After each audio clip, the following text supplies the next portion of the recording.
Like, cheese. Yeah, I know. We learned the last time we did this, we are live. The last time we did this, we were both like grumpy faced, and that's what showed on the social feed for the next few weeks.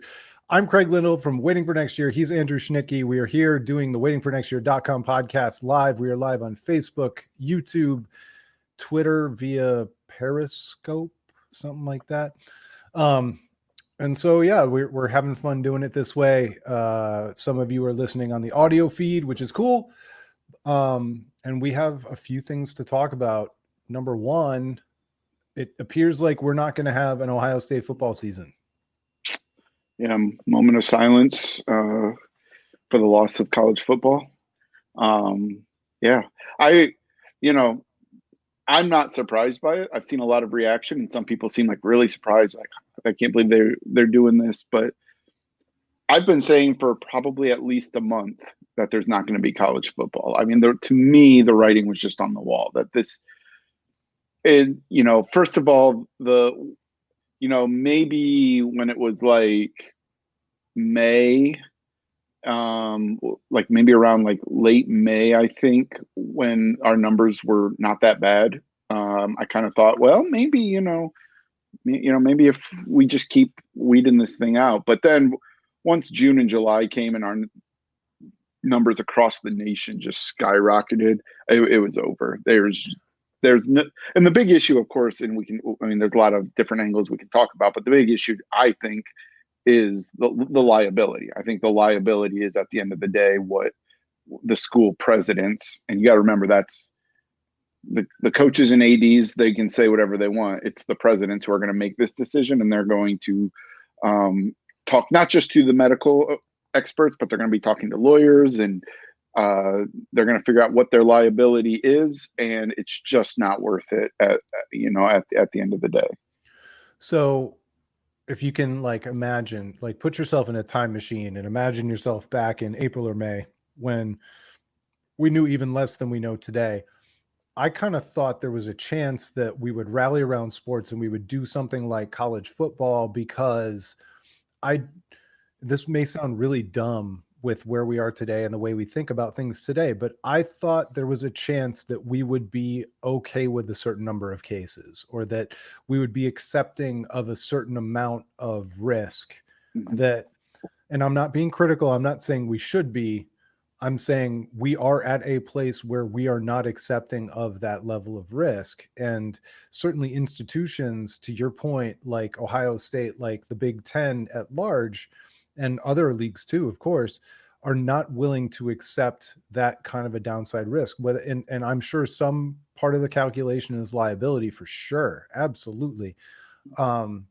But I thought that there was a chance that we were going to be okay with a certain number of positives, and that we wouldn't be overly concerned about it. But as it turns out, there's enough fear about the long-term implications of getting this disease and the side effects, not just being really, really sick. If we could all get through it by just being really, really sick for 6 or 7 days, I don't think anybody would be talking at all like this. But because there are thoughts that it could have long-term impact on your lungs or your heart or other body parts, other, vital organs, I think that's why we find ourselves where we find ourselves.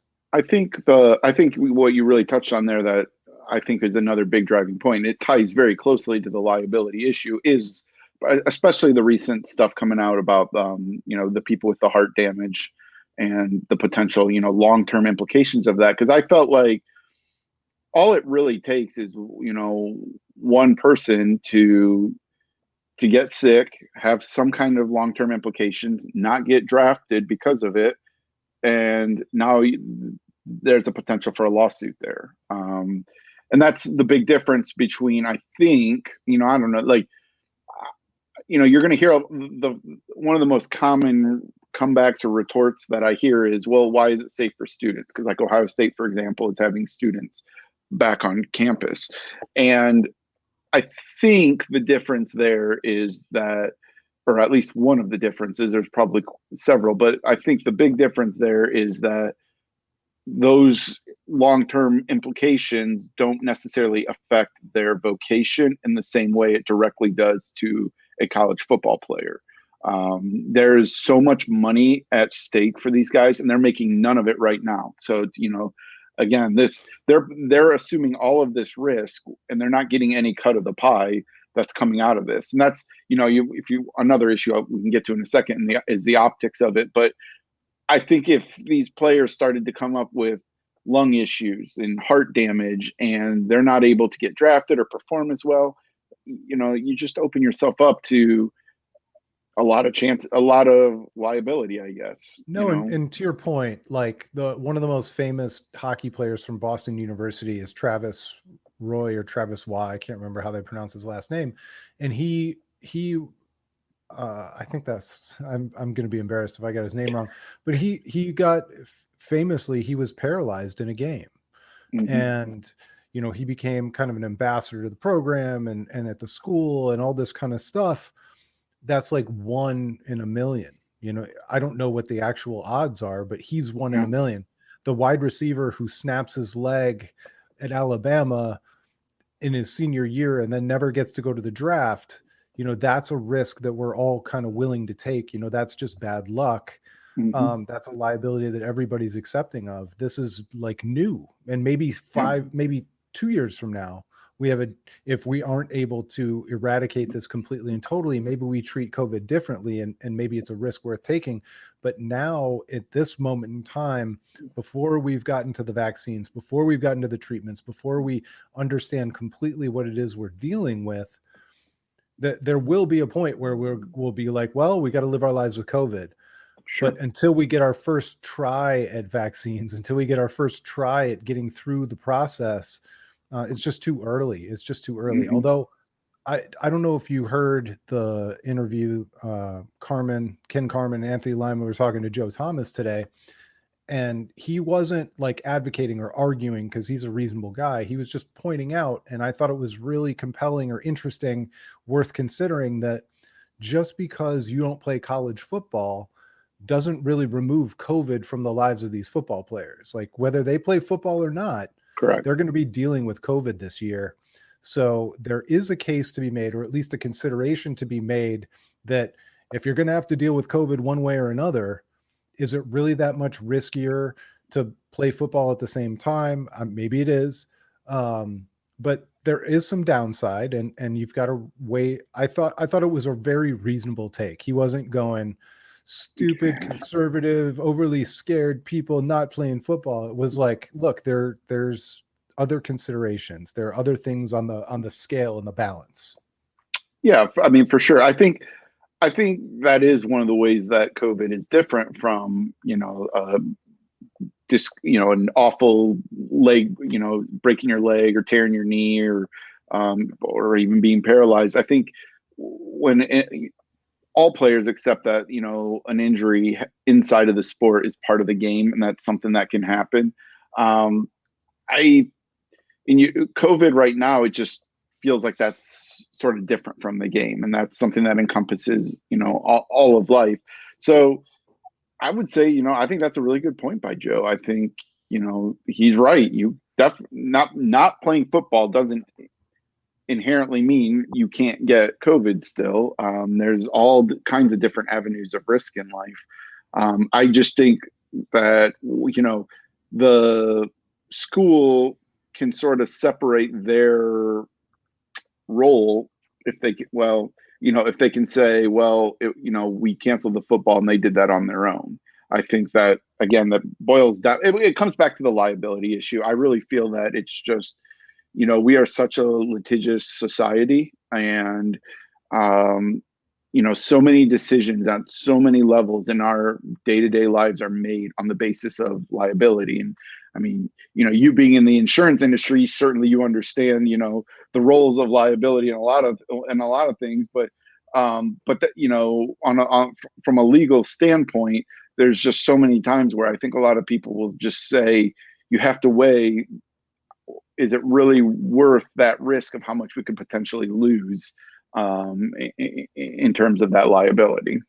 Well, and ultimately that's another part of it too, because a lot of people were talking about the waivers that Ohio State players had to allegedly sign to go to practice and all these kinds of things. And at a certain point, it doesn't matter what your waiver looks like. You can't uh, waive away liability and responsibility for like playing with guns together. Like Right. there's certain activities that are so inherently dangerous that even if you get somebody to sign a waiver, that you don't get to waive away your liability. And with the situation with COVID and how little we know, that's something these university presidents, the football players, and maybe even the football coaches, and maybe some of the athletic directors would be willing to push a waiver in front of people. But the university president, who's thinking more 10, 20, 30 years down the road, not so much. Yeah. Yeah. I mean, I, I think too. I don't know, while you were talking there, another thing that popped in my head was something that one of my friends mentioned when I was talking about this, and they said, comparing it sort of to the concussion issue that the NFL went through, and this is sort of like the reverse of that, where you had the concussions first, and then you had the studies that showed that link. And what's been really damning, I think, for college football, especially, has been the fact that all these studies have come out now showing that there's a connection between COVID and some of these long-term effects. And I think that that's sort of another thing that just tips it over that scale. So I these are all impossible.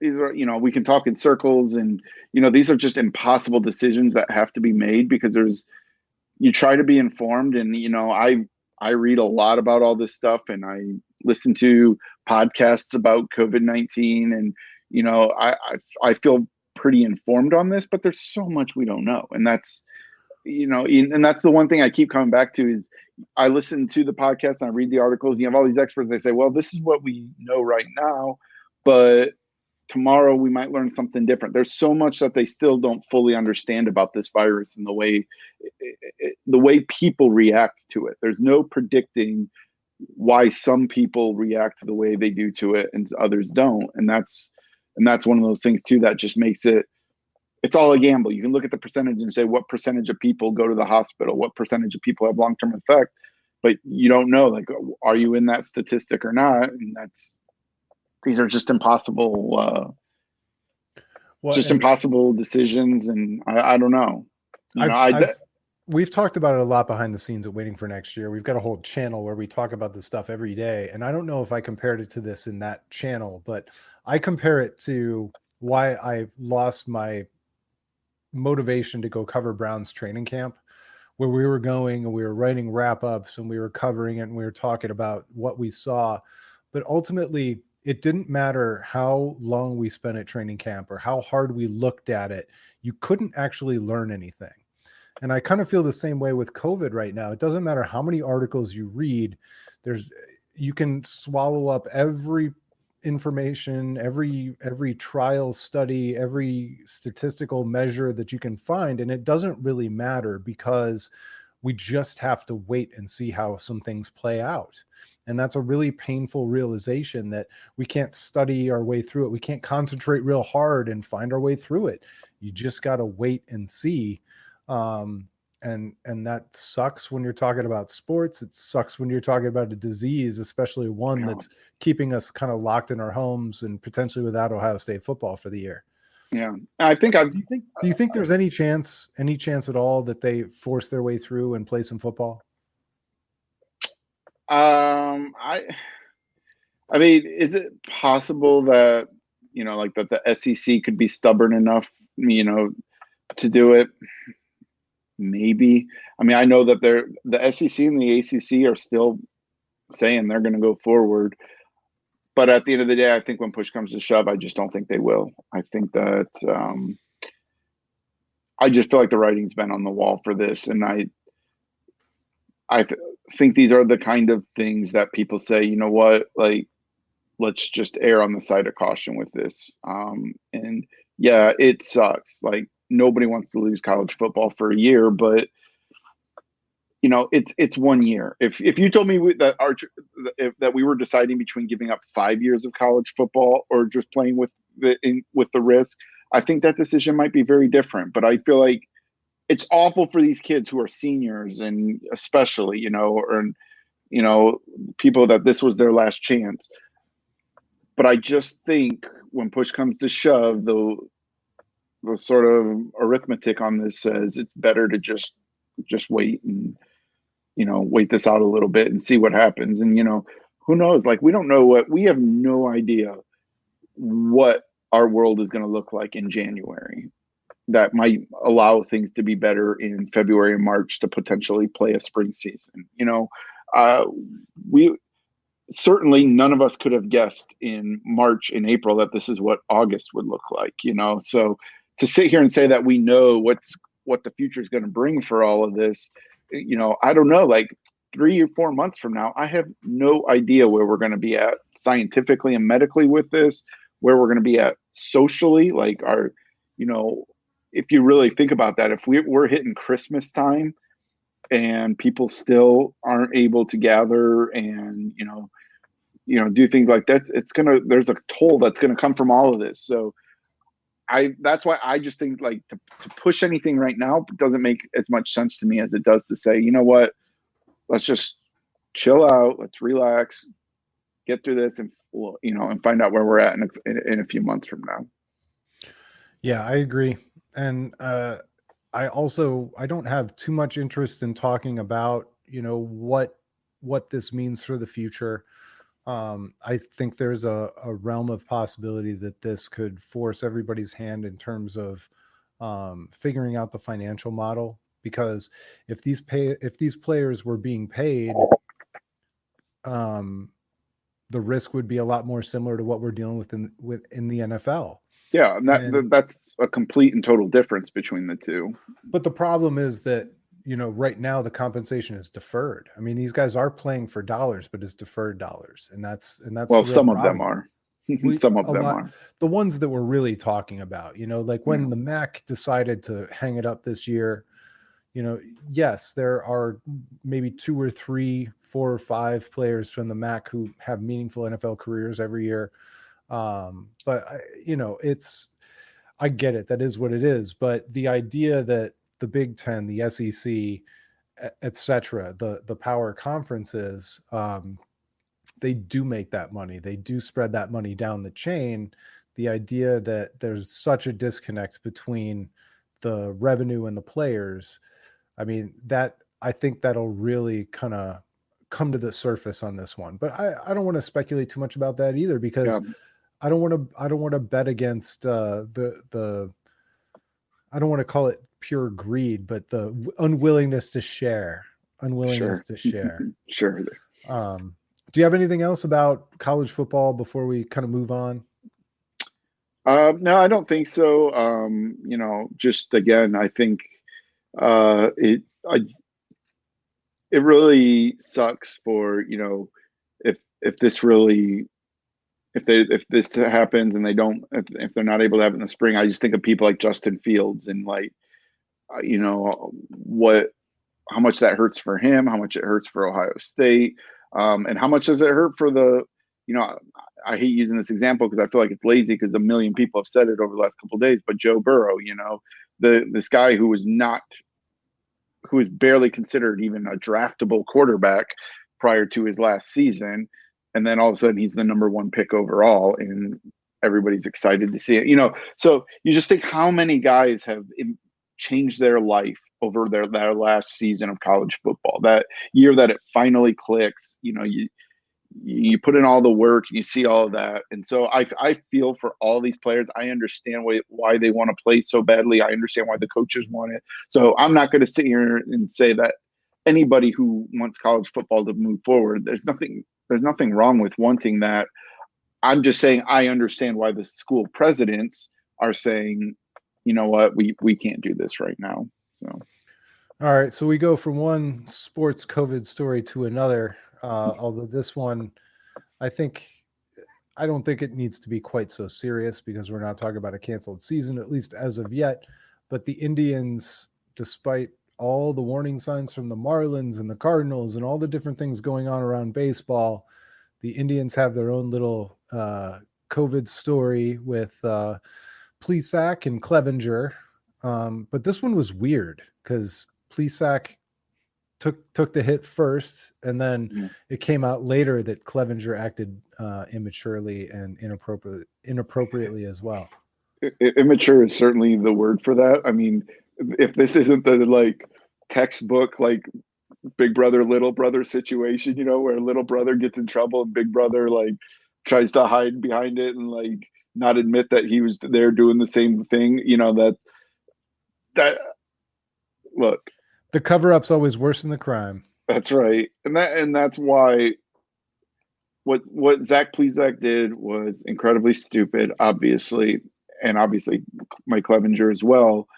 But I am so much more disappointed in Clevinger than Plesac, and I think everybody is. Everybody feels that same way because, you know, now I'm sure I don't know how this came to light. I didn't hear, you know, if they got caught or if I don't somebody even know where they posted on went. social media or I haven't heard anything like that.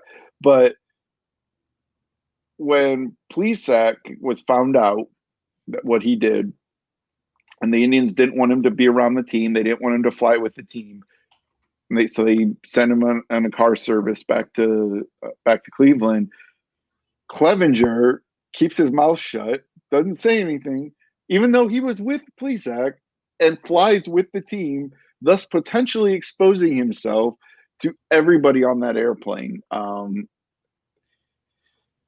It's just you just feel like this has to have been drilled into these guys' heads. You know, we have to make smart decisions, and the how you can not only make the decision to leave the hotel when you're not allowed to, but then to also, first of all, let your teammate take the fall totally by himself first and foremost, and then potentially double down on that and expose the rest of your teammates to a potential issue. I mean, we've seen with a couple other teams the way this thing spreads like wildfire on these teams when somebody gets it. So I think that's why it's so frustrating and why it's just like, Clev, like what are we doing here? Come on, I know you want to have a good time and I get it, but you have to be smarter than this. And certainly when Plesac gets found out, like you should have come forward and said, you know what, I was there with him, and accept that. And that's part of being a teammate. You know, that's accountability. These are fundamentals of the locker room. Fundamentals of team building is that trust and reliability. You have to have that. And he betrayed all of that, and it's disappointing. So I don't have any hot takes about this. My only thing is that. And I'm not pointing at you. I'm not pointing at anybody else. But the sounding off that everybody did on this, it was the world's easiest take. Oh, for sure. I don't blame anybody for having the take, but the amount of grandstanding and taking that people did on social media, the same types of people who probably did go an extra time to the grocery store or hit the bar or decided that they were bored and meandered their way through Target. Granted, they're not under the same set of rules, sure, but like none of us are perfect. We all make bargains and deals with ourselves, even throughout the COVID thing. I've been super, super conservative and careful, and my family has been relatively locked down basically since March. But even I have done a couple of things where I was like, yeah, I could have done without that, but I was bored and I found a reason to justify it. Yeah. I mean, certainly I think, especially when it comes to, family and seeing family members that, you haven't seen in months, like, you do that with quick math in your head, and you say, well, it's worth it to me to do this, right? And so, we have no idea what exactly Plesac and Clevinger did, and so I'm not going to get in any judgments on that.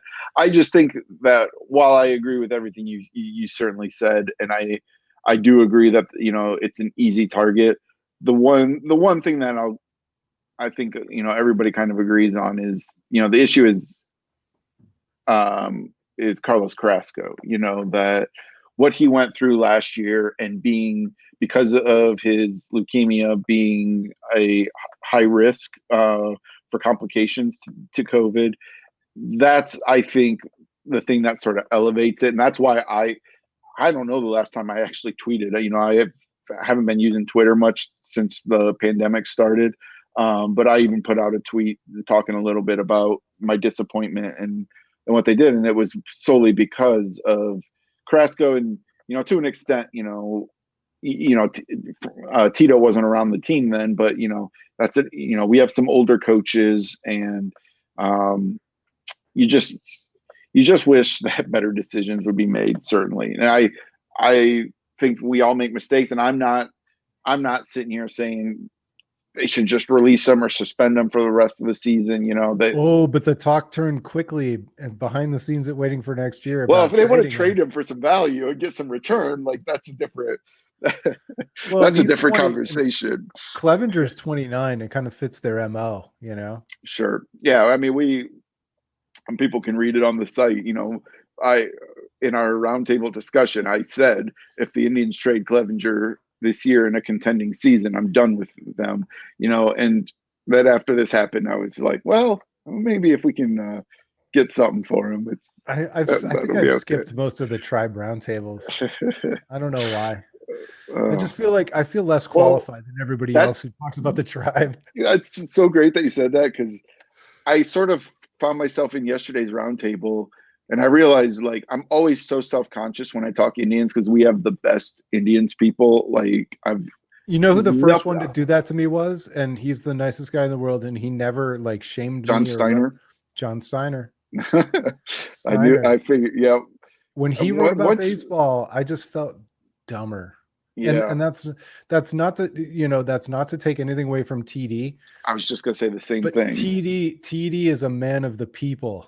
He's all heart and passion, right? Yes. TD is pure heart and passion. I mean, if you know anything about TD, the second you know the guy, you get to know him, you understand his love and his passion for the Indians, and that he can't contain that, and that's awesome. And I loved having that be part of our writing for many years, and now I've listened to every single Dairy Brothers podcast. I absolutely love it. So I love it. But when Steiner came on board, it just was like, oh my gosh, I don't know anything about baseball. I thought I knew baseball. I don't know anything about baseball. I mean, he just elevated it. And then, just through the years, whether we're talking about, and I shouldn't start naming names because I'll forget people because we've had so many incredible people. But Jake Burns did this to me with the Browns too. I was all heart and opinion, and then Jake Burns was breaking down film and the way anyway, any of the film, any of the guys who broke down film, sure, and the way Gilbert knows the draft. I just stopped paying attention to the draft because I'm I'm never gonna. He knows it. I don't need to know it now. yeah. I mean, we've certainly been blessed to have so many people that make us look dumb, and I'm happy to have that be part of the legacy of the site. But yeah, so I find myself all of a sudden I realized before I knew what happened, I'm oh wait, I'm talking in a roundtable channel, which means anybody can read this, and I'm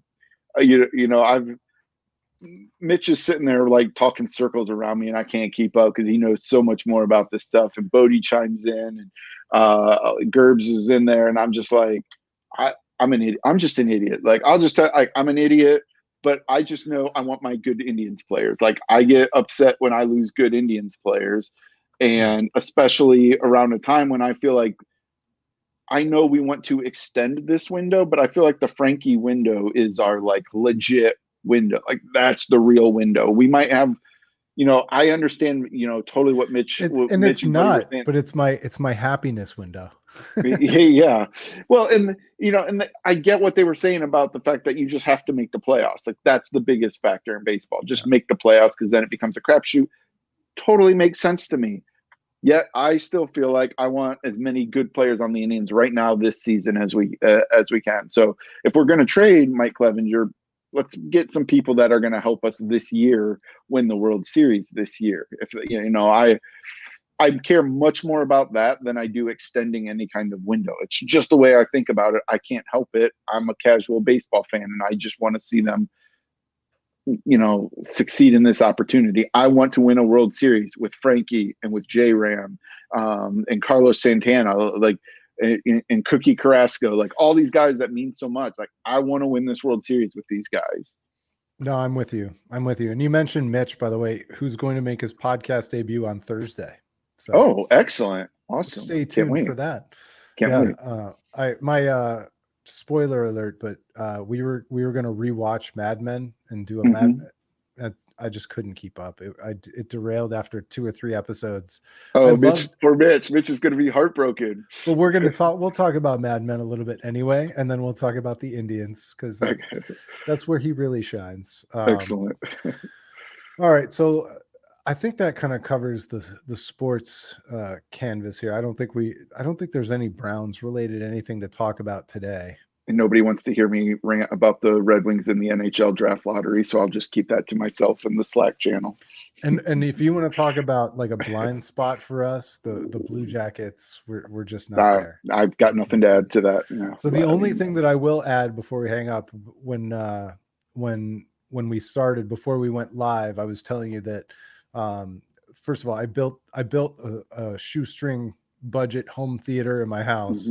Tonight's movie was the Steven Spielberg, Tom Cruise War of the Worlds, which I think has become wildly underrated over the years.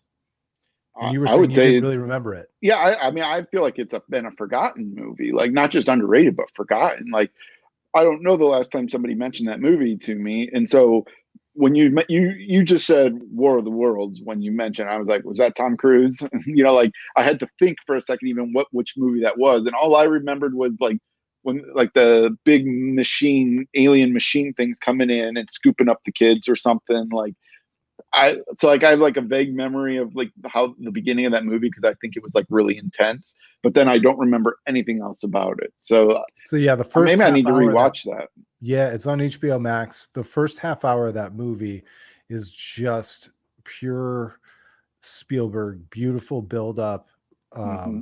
It flirts with being fun, and then quickly the smile disappears from Tom Cruise's face, and the seriousness of the situation comes to pass, and it's creepy. It's great. It's great. It sets a tone. It also looks strange. Like it's almost like it's overwashed in white or brightness. They boost the brightness of the whole film to the point where it almost the movie almost glows, especially through the first half hour. It's very weird. Yeah, I think I remember that. Now, did that get, you probably don't know this off the top of your head, but did that get nominated for like any of the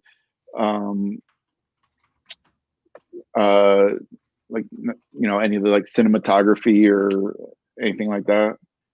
That's a good question. I'll look it up. Because I do feel like there was a lot. It got sound mixing, sound editing, visual effects, best achievement in visual effects. Visual effects, yeah. Okay. Yeah.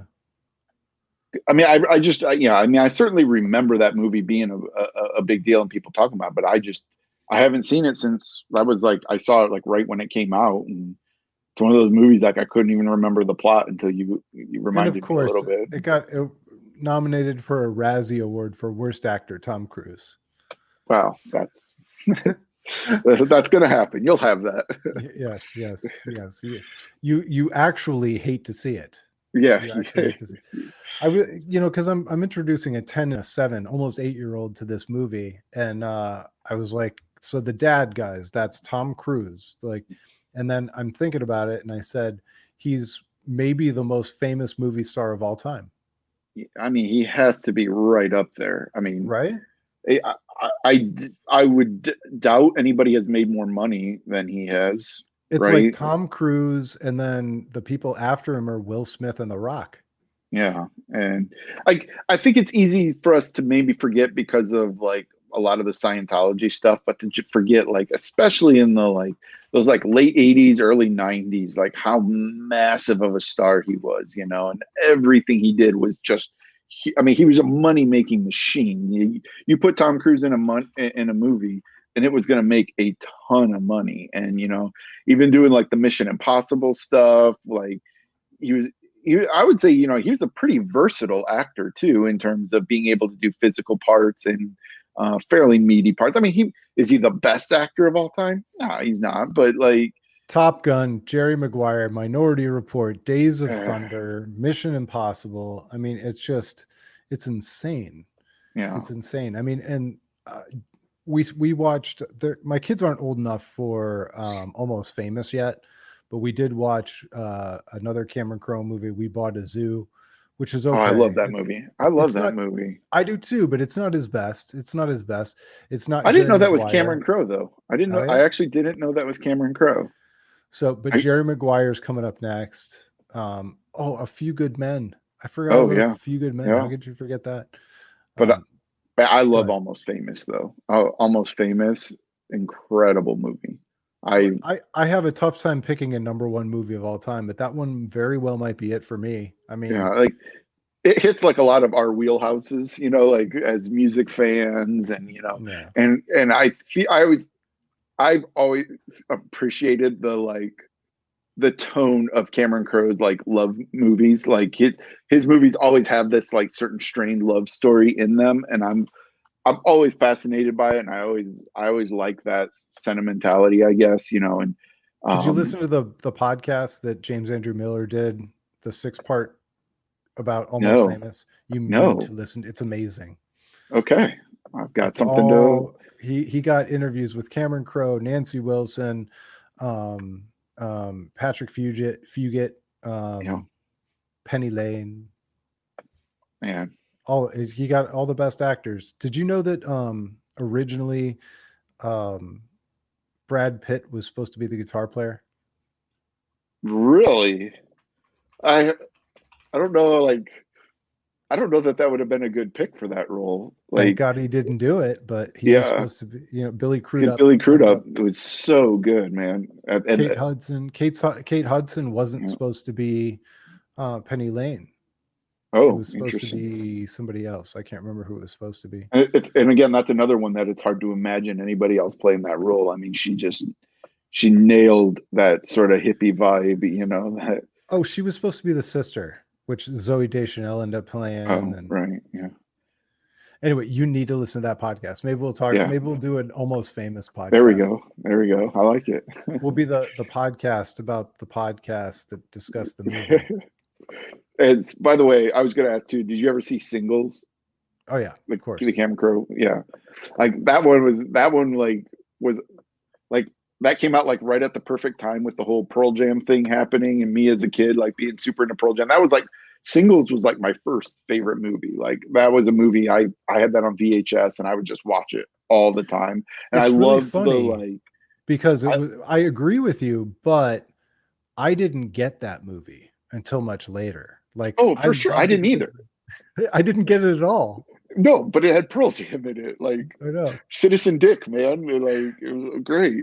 But like, even the aesthetic of it, like the blue with the handwritten like scene breaks, the handwritten scene breaks. I like all the aesthetically, like everything about it was that pure 90s vibe, and I was just into that aspect of it. And I totally was agree there any more actress of the moment than like Bridget Fonda? Oh yeah, she was the best. Yeah, so great.